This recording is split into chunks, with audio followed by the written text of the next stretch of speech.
My rowdy babies, I love you. I am so proud of you.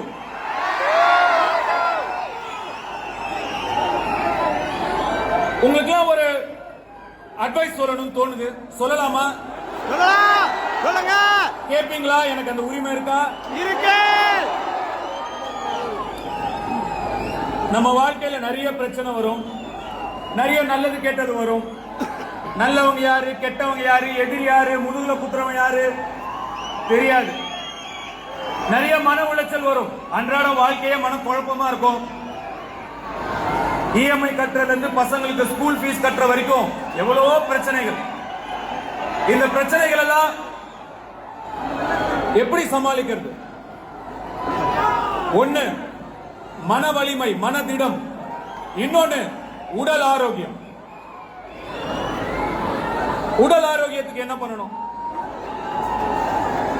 Work out பண்ணுங்க, டயட்டா சாப்பிடுங்க, பத்தியமா சாப்பிடுங்க, ஜிம்முக்கு போங்க, போக முடியாதவங்க வாக்கிங் போங்க. இல்லையா சும்மா ஒரு இடத்துல உட்காரவே உட்காராதீங்க. வீட்டுல இருக்கிற எல்லா வேலையும் இழுத்து போட்டு செய்யுங்க, அதுவே பெரிய ஒர்க் அவுட் தான். உங்க பசங்களுக்கும் அதையே சொல்லி கொடுங்க. சின்னதுல இருந்தே ட்ரெயின் பண்ணுங்க. வீட்டு சாப்பாடு சாப்பிட வைங்க. ஜங்க் ஃபுட், ஃபாஸ்ட் ஃபுட்ஸ் எல்லாம் சாப்பிட என்கரேஜ் பண்ணாதீங்க.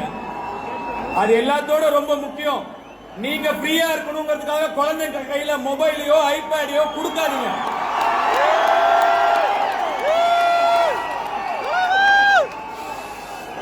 அதை விட மோசமான ஒரு செயல் கிடையாது.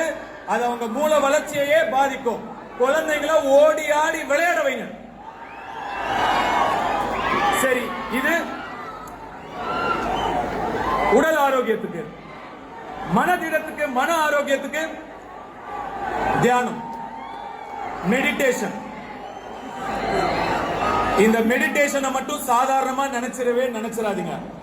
மெடிடேஷனால உங்க வாழ்க்கையே மாத்தி நல்ல வகையா நல்ல வழியில அமைக்கக்கூடிய சக்தி மெடிடேஷன் இருக்கு. ஒரு 10 நிமிஷம்